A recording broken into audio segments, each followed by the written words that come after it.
you're still not going to be able to freaking solve it. They're not meant to be relied upon for your lifetime. It's very well known that that's not an effective strategy. It honestly just felt like way too much. Welcome to the Trans Boss podcast, home of the Trans Boss movement, the place where empowered trans people come to discover what it takes to become the best versions of themselves. I am your host, Jasmine Vine, a Transfem trans empowerment specialist and the CEO of Javine, and I'm here to guide you on this empowering journey. In each episode, we'll dive deep into topics that matter to us trans people, like navigating through societal challenges, as well as building resilience and embracing an empowering mindset. We'll explore it all. We'll also bring on some incredible guests who are making a positive impact in the trans community. The Trans Boss podcast is your go-to resource for empowerment, hope, wisdom, and epic stories from empowered trans bosses across the globe. It's time to kick life's ass and create an empowered, authentic you. So without further ado, let's get into the episode. Hello, and welcome to this episode of the Trans Boss podcast. Have you ever been overwhelmed asking yourself why a problem is a problem and you just can't seem to process your emotions around it? You just distract yourself from it instead, or push it down, or try to ignore it? Because I definitely have. I remember having a lot of those types of issues when it came to relationships. I was getting into practicing polyamory. It was still early days, and there were some things that I was working through, some like jealousy stuff that was coming up. Something would happen in the relationship and I would feel like crap. I would go, oh my gosh, that's really upset me, or that's really, made me feel really badly about myself, or whatever. And I would try and analyze what the issue was. And I'd go, yeah, okay, I can understand where that's from. That's from my childhood, when my mum said this to me and I took on this belief and I feel like I'm not good enough in this area, or blah, blah, blah, blah, blah. And I'd have all of this awareness around it. And I'd get to a point where I'm like, okay, cool. I know what's causing it, but I have no idea what to do with it. And I've spoken to a lot of people who have similar experiences around this, particularly if they have engaged in a lot of talk therapy and a lot of cognitive behavioral therapy, and they've gained a lot of awareness around their symptoms and why certain things are issues to them, and yet they still are affected by the issues. Now that I'm a bit more aware, I can really easily understand why that was happening for me and why that was such a problem, why so many people don't know how to actually manage their emotions, don't know how to process their emotions around something and actually resolve a trigger. And the reason that most people are doing that is because they're trying to talk logic to an emotional issue. They're trying to logic their way out of an emotional issue, and it doesn't work. It does not work very well. It's not that someone just, oh, I don't have the ability to, or I'm just too this, or I'm too that, or blah, blah, blah, like a lot of people can start to think. Oftentimes people are under this idea that, oh, if I become aware of them, and if I know why my issues are issues, then they'll stop being issues, and they'll just magically dissolve and they won't be a problem anymore because I've had so much therapy and I know why it's an issue. So, but that's not how it works. That is not how it works at all. You're trying to solve the problem from the wrong part of your brain. You need to solve it from a different area, to stop trying to talk sense into your emotions and start actually processing them. And that means on an unconscious, on a nervous system level. That is when you will start seeing more control of your emotions and less overwhelm and less confusion. But it's only once you process it at that level. It honestly does not matter if you have amazing self-awareness. You could know exactly why something is happening to you. You could even know what chemicals it's releasing in your brain that's causing whatever chain reaction, but you're still not going to be able to freaking solve it unless you process the emotion attached to it. When it comes to managing their emotions constructively, they don't actually understand how to process the root cause. And I'm a big fan of finding the root cause of a situation. They use band-aid solutions as an in-between, and that's okay. That's going to happen sometimes. They're not meant to be relied upon for your lifetime. For the rest of your life, you've just got to use these band-aid solutions. No. Processing your emotions on an unconscious nervous system level works because your emotions actually live in the unconscious mind. One of the key things to understand about the unconscious mind is that it is emotional, it's not logical. It is literally like a small child. Like if you are arguing with a small child about something, there is a certain technique to that. There's a certain method to being able to get across what you're trying to say to that child. It's very difficult to argue with a tantruming child. That is essentially what we're doing when we're trying to talk logic into our emotions, is we're saying to a child, there's no reason for you to be upset. What are you talking about? Oh, you dropped your lollipop. Who cares? You're overreacting. Does that help the child, or does it make them go, ah! even more upset? Like, that's usually what happens. And telling yourself or telling others that, you know, you should feel this way or you shouldn't feel that doesn't actually stop you from feeling the thing. No one hears, oh, you shouldn't feel that, and goes, oh, okay. Oh, thank goodness you told me I shouldn't feel that. Now I don't feel it. That never happens, right? Since when has calm down, you're being irrational, ever been an effective strategy? It's very well known that that's not an effective strategy. And the reason that it's not is because you're not responding to that person's emotional needs or your own emotional needs. You are only talking from logic, and it's not helpful. When someone's in that emotional state, if they're emotionally dysregulated, they do not want to hear your logic. And that includes you. You don't want to hear your logic. What do you want in those moments? For most people, they just want support. They just want to feel supported. They want to feel held. They want to feel like they're not in it alone, that someone gets them, that it's okay to feel how they're feeling. When you add like a should or you shouldn't or blah, blah, blah, all it does is adds a layer of shame and frustration to what you're feeling, which just exacerbates what you're feeling. If what you're feeling is this mountain here and you've got, you know, all of this logic going on top of it, it doesn't actually reduce the mountain. And then you put this should and shouldn't on top of it, and the mountain just gets bigger and more difficult to understand and more difficult to relieve. Hello, lovely. If you like what you're hearing so far, and I hope you do, then you are going to love the free trainings that I have. So these trainings have helped hundreds of my own clients and my followers get into a place of empowerment, loving their authentic selves with more hope, comfort, confidence, and safety. And that is really what we're all about here. So if you're listening to this podcast, there's something for you, you know, trans or not, whether you're interested in trauma healing or, you know, learning to live a more empowered life, in control life, or if you're just sick of your voice getting you misgendered, then these trainings break down my core methodologies to help you with all of that and more. And it's the methodologies that I use with all of my clients. So you can register for that via the link in the description box below, and I will see you there. Mwah. Now let's get back into the episode.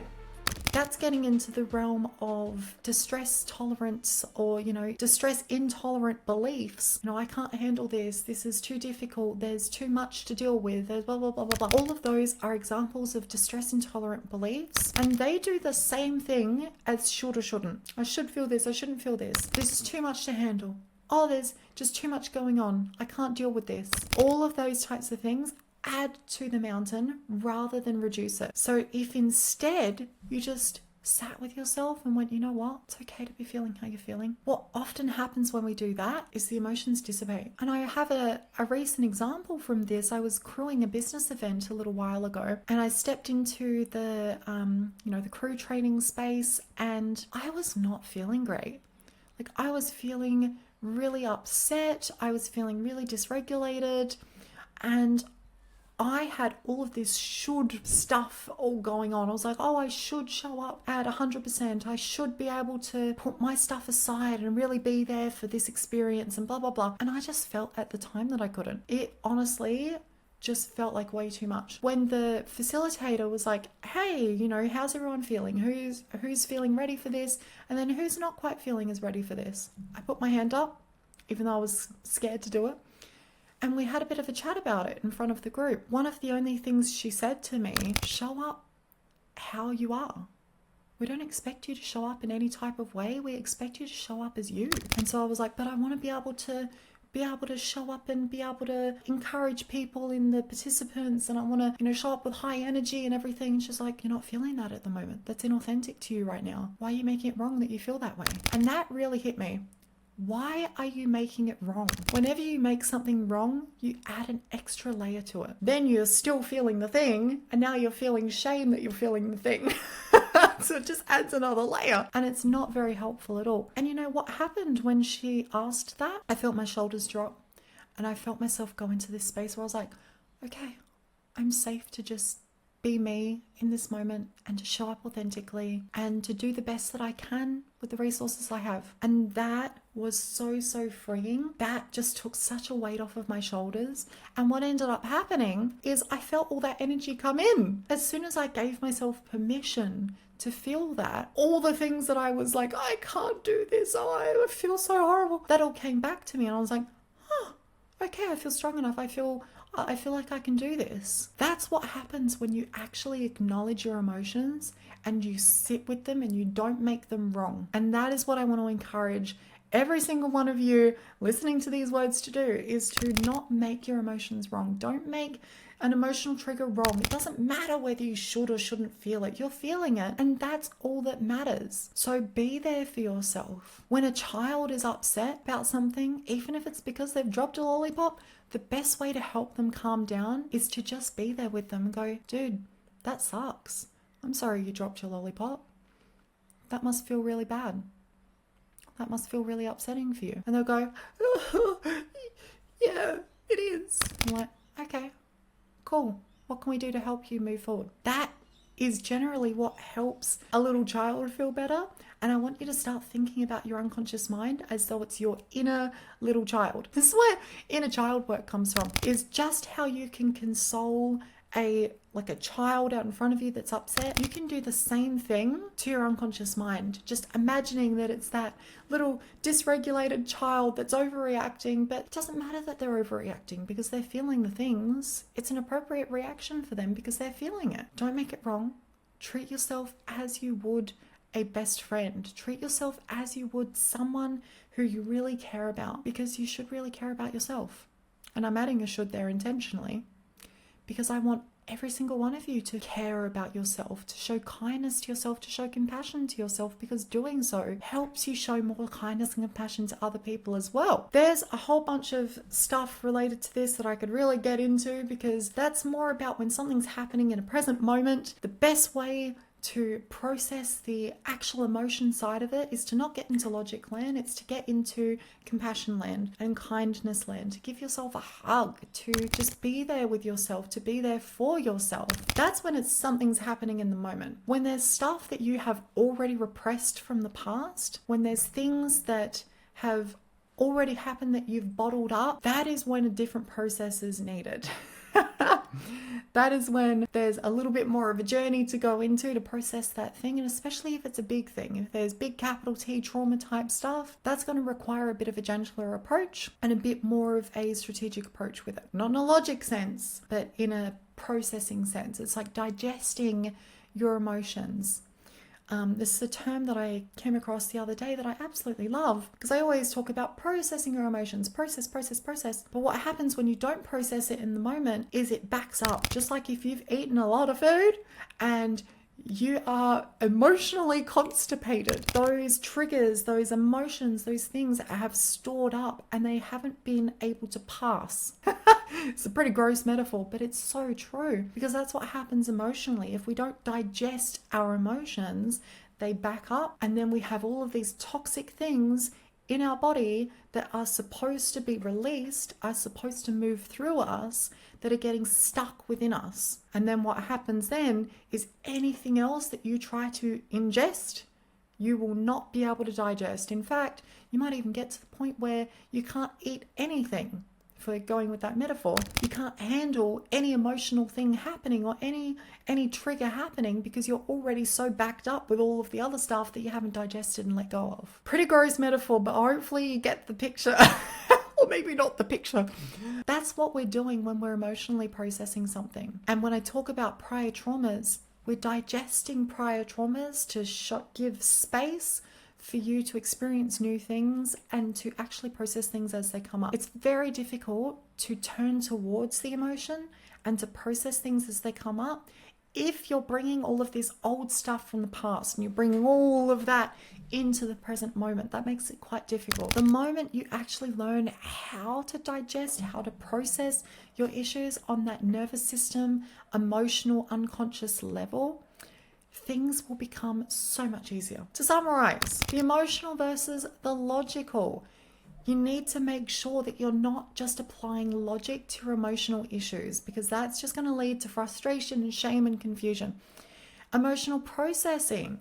You need to process those emotions on that unconscious nervous system level. You need to process it from an emotional level, because that's where it exists. It doesn't exist on the conscious cognitive level. It exists on an emotional level. So that's where you need to actually come to, attack it from, essentially. And self-awareness is not enough.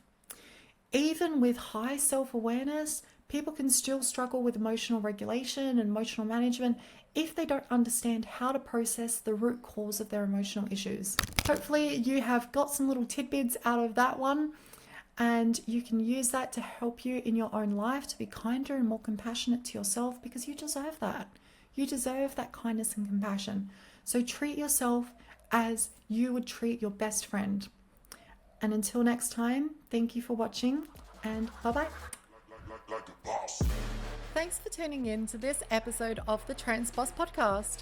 If you support the Transboss movement, it would help immensely if you could leave a review on your favorite podcasting app, follow us, and share your biggest takeaway from this episode on social media.